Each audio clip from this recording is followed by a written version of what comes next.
नमस्कार विद्यार्थी मित्र आणि मैत्रिणींनो, MPSC गाईड या यूट्यूब चॅनलवर मी अर्जुन आपले स्वागत करतो।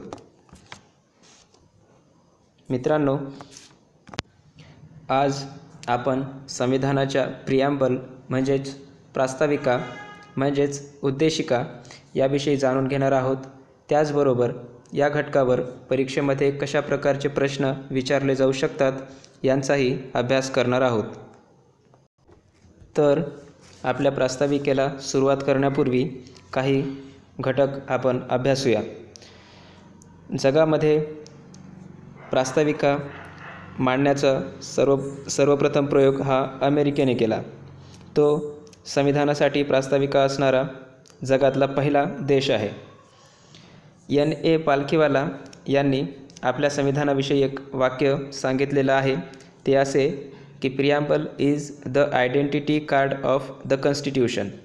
म्हणजे प्रिॲम्बल हा एखाद्या घटनेचं ओळखपत्र असतं। मित्रांनो, यापूर्वी आपण पाहिलेलं आहेच की आपल्या घटनेसाठी जी संविधान सभा भरली होती तिची पहिली बैठक 9 डिसेंबर 1946 या रोजी भरली होती।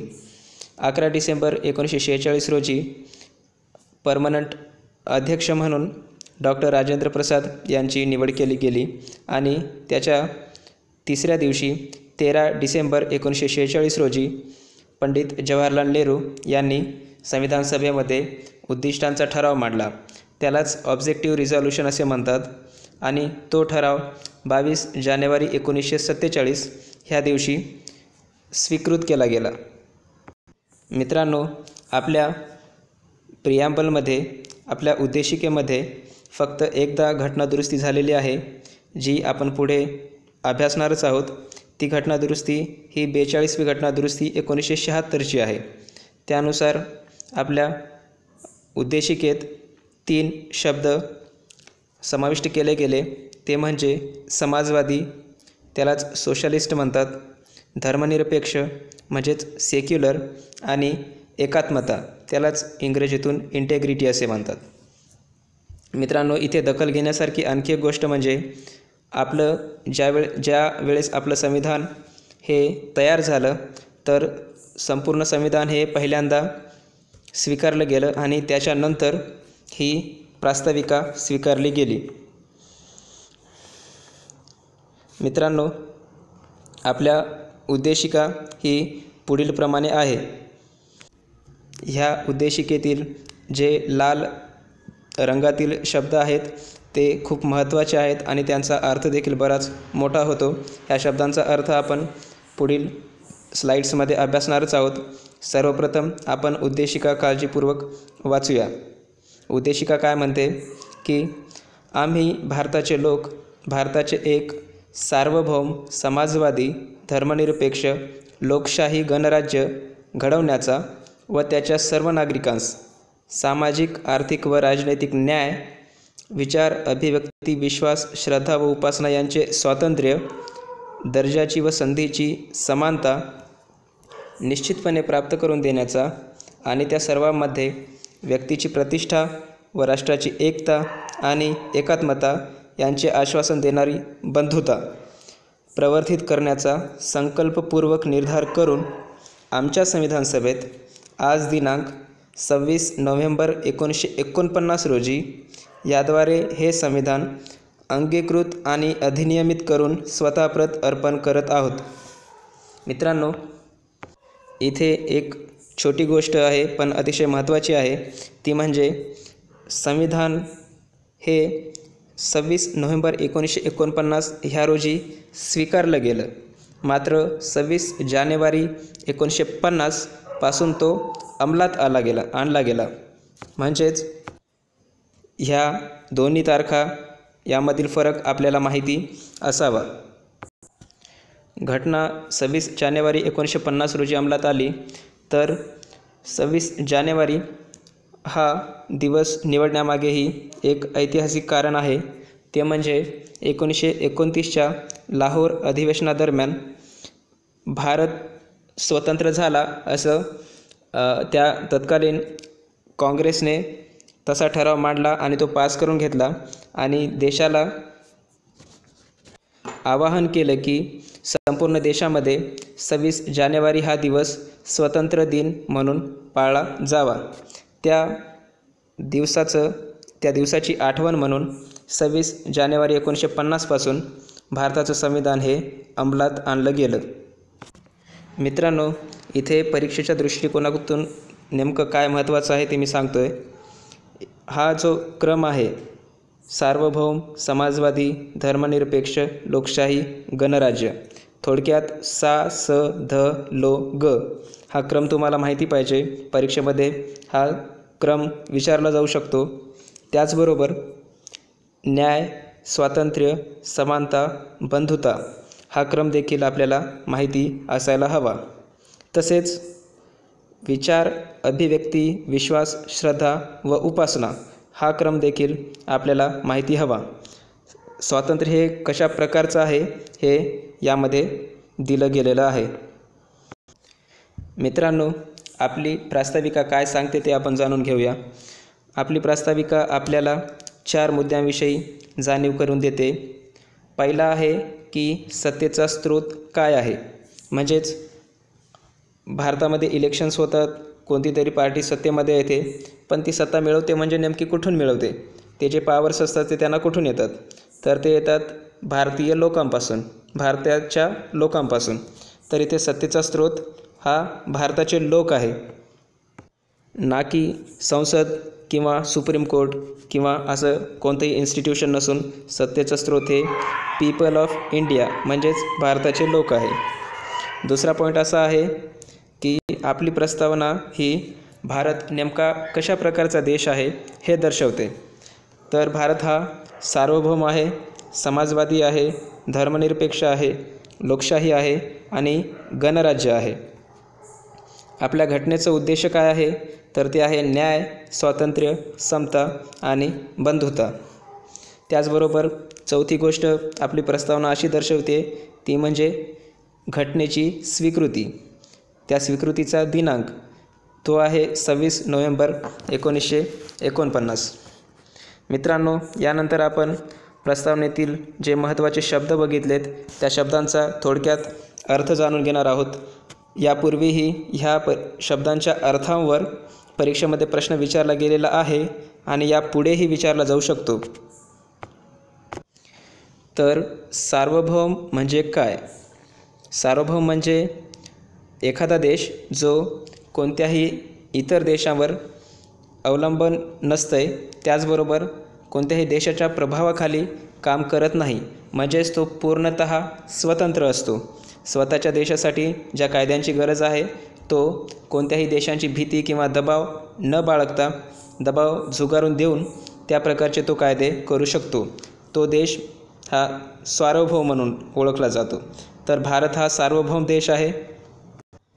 मित्रांनो, येथे एक गोष्ट आणखी जाणून घेण्यासारखी आहे, ती म्हणजे भारत हा 15 ऑगस्ट 1947 रोजी स्वतंत्र झाला, मात्र भारत हा 26 जानेवारी 1950 रोजी सार्वभौम झाला. ह्या दरम्यानचा जो काळ आहे 1947 पासून 1950पर्यंतचा काळ, या काळादरम्यान भारत हा कॉमनवेल्थ अंतर्गत म्हणजेच राष्ट्रकुला अंतर्गत स्वतंत्र राष्ट्र होतं.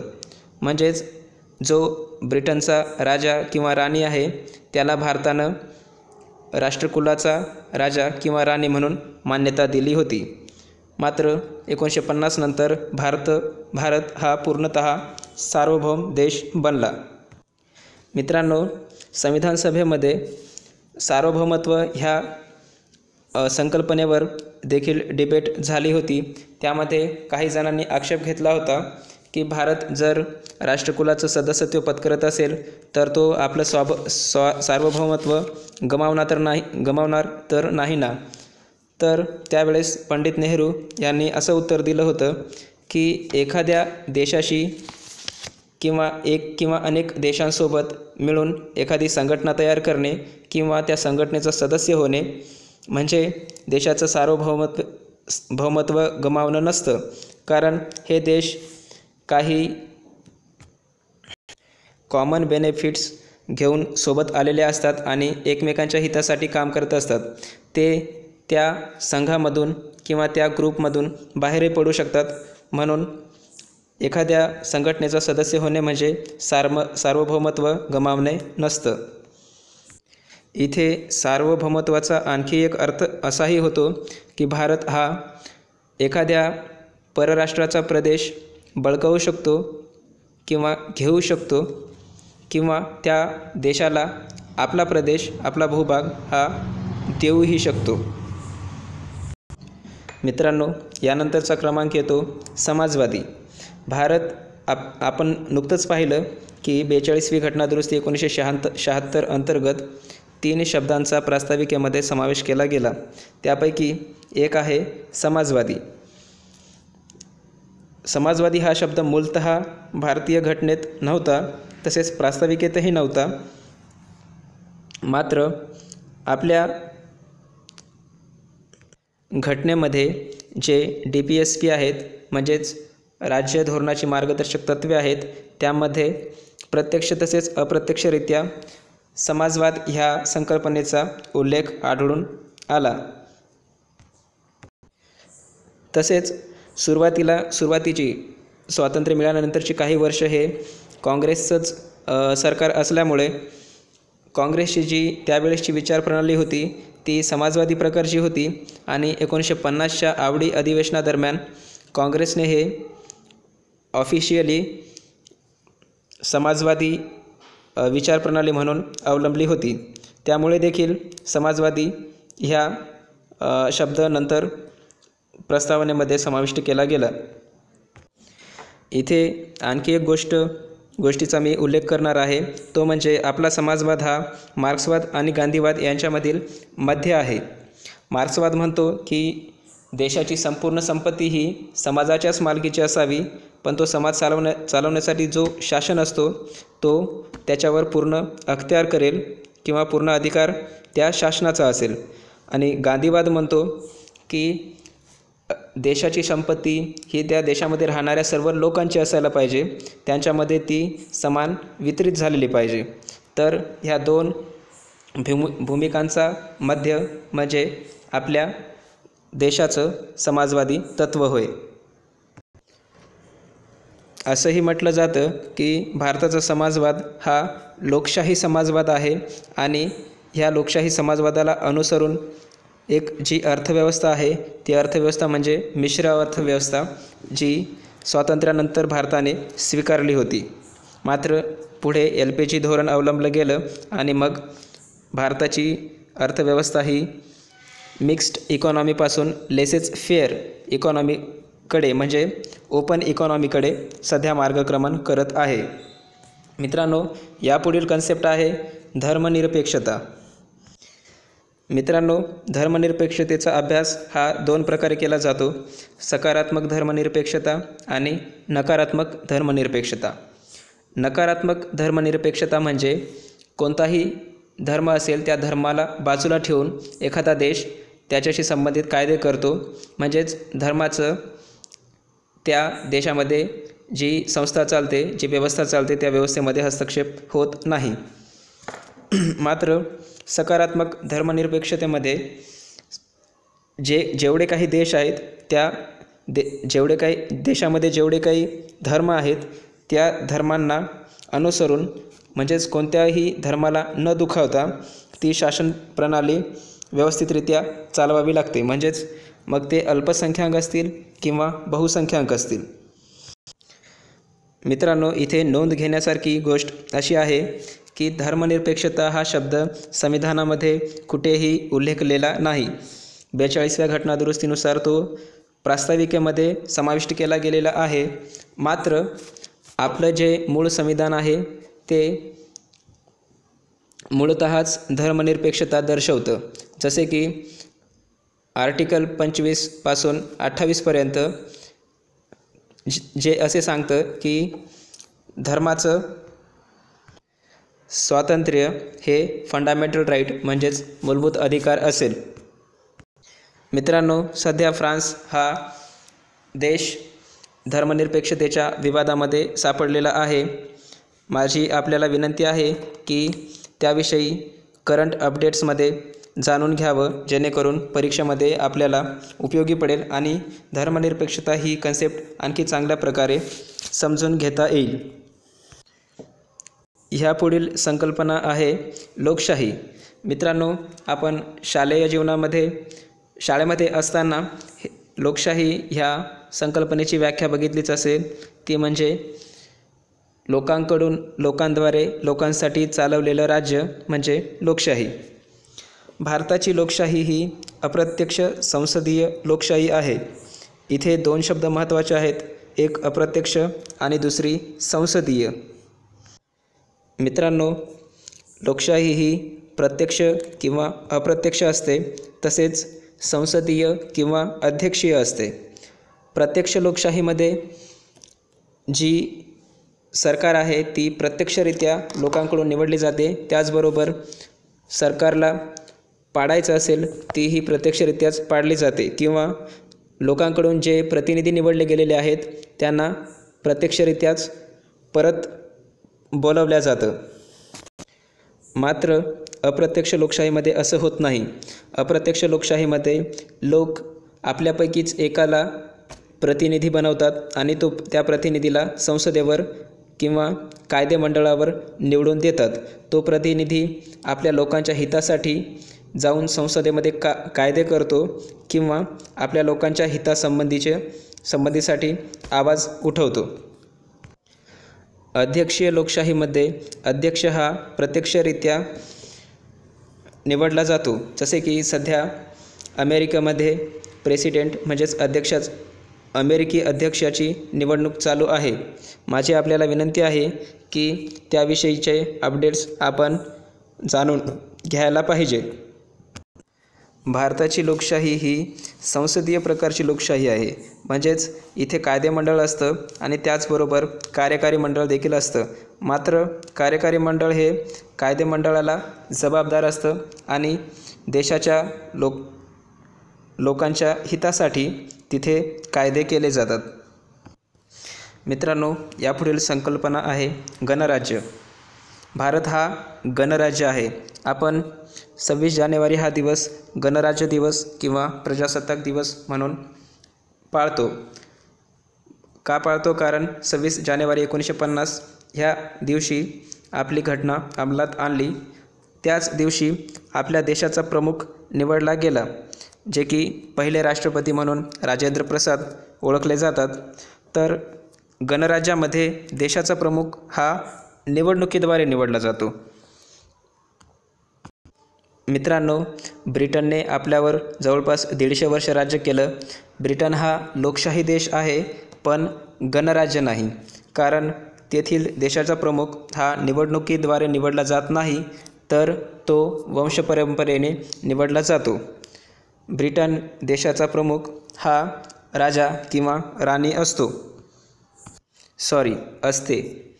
त्याचबरोबर गणराज्याचा अर्थ असाही होतो की लोकांच्या हातामध्ये सत्तेचं केंद्र असतं, ना की कोणत्याही एका व्यक्तीच्या हातामध्ये.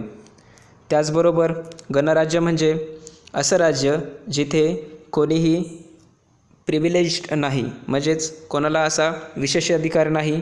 सर्व लोक हे समान आहेत आणि त्यांच्यामध्ये भेदभाव केला जात नाही. यापुढील कन्सेप्ट आहे न्याय. आपल्या संविधानामध्ये न्याय हे 3 प्रकारचं आहे: सामाजिक, आर्थिक आणि राजकीय न्याय. मूलभूत हक्कामध्ये आपल्याला राजकीय न्यायाविषयी माहिती मिळते, तर डायरेक्टिव्ह प्रिन्सिपल्समध्ये आपल्याला सामाजिक आणि आर्थिक प्रकारचं न्याय पाहायला मिळतं. मित्रांनो, सामाजिक न्याय म्हणजे सामाजिक तत्वावर किंवा सामाजिक बेसवर भेदभाव न करता दिला गेलेला न्याय. सामाजिक बेस कोणते? तर ती जात असू शकते किंवा व्यक्तीचा रंग, वर्ण, धर्म किंवा तो कोणत्या लिंगाचा आहे, अशा प्रकारचे. याचा दुसरा अर्थ असाही होतो की जे सामाजिकदृष्ट्या मागास आहेत त्यांना न्याय मिळवून देणं, म्हणजेच ते पिछाडलेले असतील किंवा मागास असतील तर त्यांच्यासाठी विशेष तरतुदी करून त्यांना मुख्य प्रवाहामध्ये आणणे. आर्थिक न्यायामध्ये संपत्तीचं विकेंद्रीकरण तसेच वितरणात्मक न्यायाचा समावेश होतो. यामध्ये गरीब आणि श्रीमंत यांच्यामधील दरी ही कमी व्हावी ह्याचा प्रयत्न केला जातो. राजकीय न्यायाचा अर्थ इथे असा होतो की देशातील कोणताही नागरिक हा कोणत्याही पॉलिटिकल इन्स्टिट्यूशनला जाऊन भेटू शकतो आणि त्याचे काही जे ग्रीव्हन्सेस असतील किंवा त्याच्या काही तक्रारी असतील त्या तक्रारींचं समाधान तो तिथे जाऊन मिळवू शकतो. त्याच्याशी कोणत्याही प्रकारचा भेदभाव केला जाणार नाही हे राजकीय न्याय दर्शवतं. मित्रांनो, यापुढील संकल्पना आहे स्वातंत्र्य. पुढील 5 प्रकारचे स्वातंत्र्य उद्देशिकेमध्ये दर्शवले गेलेले आहेत. ते आहेत विचार, अभिव्यक्ती, विश्वास, श्रद्धा व उपासना. त्यांनाच इंग्रजीतून अनुक्रमे thought, expression, belief, faith and worship म्हणतात. मित्रांनो, स्वातंत्र्य ही संकल्पना आपण फ्रेंच क्रांतीपासून घेतलेली आहे, जी की 1789 ते 1799च्या दरम्यान घडली होती. यानंतर येते समानता. प्रियांबल म्हणजेच आपली उद्देशिका आपल्याला 2 प्रकारची समानताची ओळख करून देते. ती समानता आहे दर्जाची व संधीची.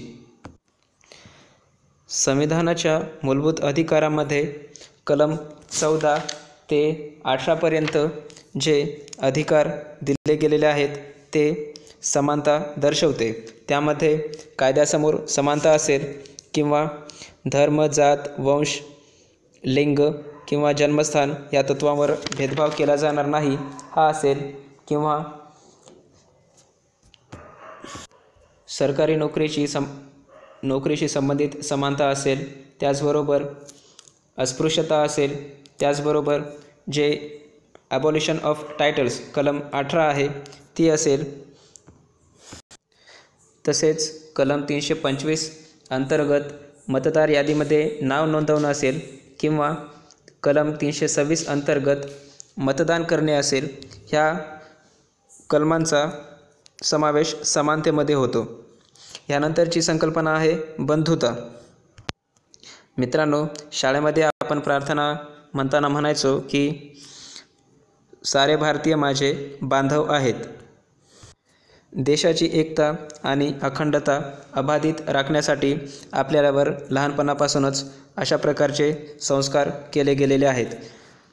थोड्या मोठ्या ब्रॉड पर्स्पेक्टिव्हमध्ये विचार केला तर आपल्याला माहीतच आहे की भारताचं नागरिकत्व हे एकल नागरिकत्व आहे.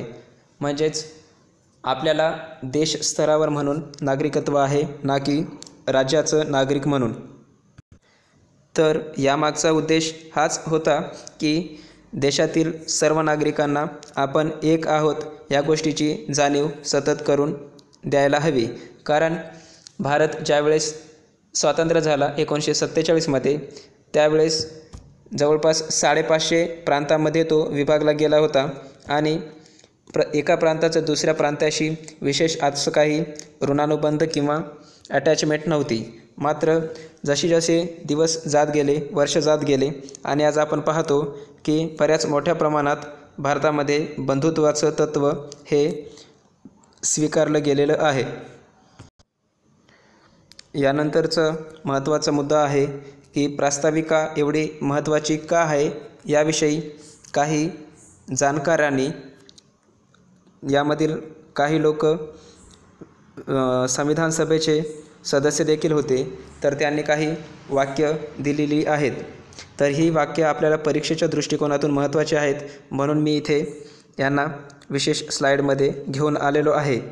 तर कोण काय म्हणालं हे आपण पाहूया. A.K. अय्यर यांनी प्रास्ताविकेविषयी म्हटलेलं आहे, the preamble expresses what we had dreamed so long. A.K. Iyer हे संविधान सभेचे सदस्य होते. त्यांचं म्हणणं असं होतं की जे बऱ्याच वर्षांपासून आम्ही स्वप्न पाहिलेलं आहे ते प्रास्ताविकेमध्ये व्यक्त होतं किंवा प्रास्ताविकेतून व्यक्त होतं. के.एम. मुन्शी म्हणतात की प्रास्ताविका ही हॉरोस्कोप आहे. हॉरोस्कोप म्हणजे कुंडली. प्रास्ताविका ही आपल्या देशाची कुंडली दर्शवते असं के.एम. मुन्शी यांचं म्हणणं आहे. पंडित ठाकूरदास भार्गव काय म्हणतात, प्रास्ताविका ही jewel set in the constitution आहे.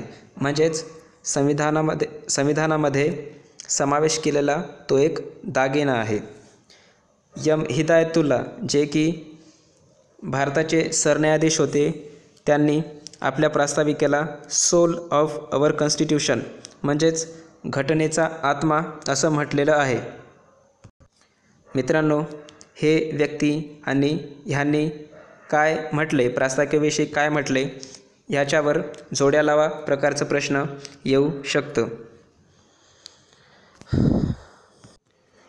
मित्रांनो, प्रास्ताविका हा संविधानाचा भाग आहे का नाही ह्या गोष्टीवर सुप्रीम कोर्टाने वेळोवेळी आपले निकाल दिलेले आहेत.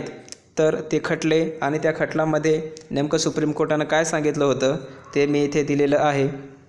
बेरोबारी युनियनचा खटला 1960चा. ह्यामध्ये प्रास्ताविकेविषयी असं म्हटलेलं आहे की प्रास्ताविका ही संदिग्ध कलमांचा अर्थ काढण्यासाठी वापरली जाऊ शकते, मात्र ही घटनेचा भाग नाही. 1973 रोजी केशवानंद भारतीचा खटला चालला गेला, जो इतिहासातील, खास करून घटनात्मक इतिहासातील महत्त्वाचा आणि मोठा खटला म्हणून गणला जातो. त्याचबरोबर नुकतेच केशवानंद भारती यांचं निधन झालेलं आहे, त्यामुळे त्यांच्यावर करंट अफेअर्समध्ये किंवा पॉलिटी ह्या सब्जेक्टमध्ये देखील प्रश्न विचारला जाऊ शकतो. तर ह्या खटल्यामध्ये काय म्हटलं गेलेलं आहे की प्रास्ताविका हा घटनेचा भाग आहे. 1995मध्ये LIC ऑफ इंडिया ह्या खटल्यामध्ये सुप्रीम कोर्टानं सांगितलं की घटनेचा एकात्मिक भाग आहे. इथे दोन्ही मुद्दे आपल्याला लक्षात ठेवावे लागतील. केशवानंद भारतीमध्ये म्हटलेलं आहे की घटनेचा भाग आहे, प्रास्ताविका ही घटनेचा भाग आहे, आणि LIC ऑफ इंडियामध्ये म्हटलेलं आहे की घटनेचा हा एकात्मिक भाग आहे, इंटिग्रल भाग आहे. मित्रांनो, इथे एक गोष्ट लक्षात घेण्यासारखी आहे, ती म्हणजे प्रस्तावना ही कायदेमंडळाच्या अधिकारांचे स्रोत नाही. म्हणजेच जे कायदेमंडळ असते, मग ते केंद्र स्तरावर संसद असेल किंवा राज्यस्तरावर विधिमंडळ असेल, प्रास्ताविकेमधून ते अधिकार प्राप्त करत नाहीत. प्रास्ताविकेमध्ये we the people of India म्हणजेच आम्ही भारताचे लोक हे सत्तेचं स्रोत आहे. प्रास्ताविका ही सत्तेचं स्रोत नाही. दुसरी गोष्ट अशी की प्रास्ताविका म्हणजेच प्रिॲम्बल हे नॉन जस्टिसिएबल आहे. म्हणजेच प्रास्ताविकेमध्ये जे काही तत्त्वे दिलेले आहेत, जसं आपण आताच पाहिलं, धर्मनिरपेक्षता असेल, न्याय असेल, स्वातंत्र्य असेल, अशा प्रकारच्या ज्या गोष्टी आहेत त्या योग्य प्रकारे राबवल्या जात आहेत किंवा नाहीत ह्याची दाद मागण्यासाठी म्हणून आपण कोर्टात जाऊ शकत नाही. म्हणजेच त्यांच्याविषयी आपण न्याय मागू शकत नाही प्रास्ताविकेच्या बेसवर. म्हणजे झालं असं की प्रास्ताविकेमध्ये ह्या गोष्टी दिलेल्या आहेत म्हणून आपण सुप्रीम कोर्टात जाऊन असं सांगू शकत नाही की प्रास्ताविकेमध्ये ह्या गोष्टी दिलेल्या आहेत म्हणून त्या राबवल्या जायला हव्यात. मित्रांनो, प्रास्ताविका आणि घटनादुरुस्ती ह्याविषयी आपण जाणून घेऊया.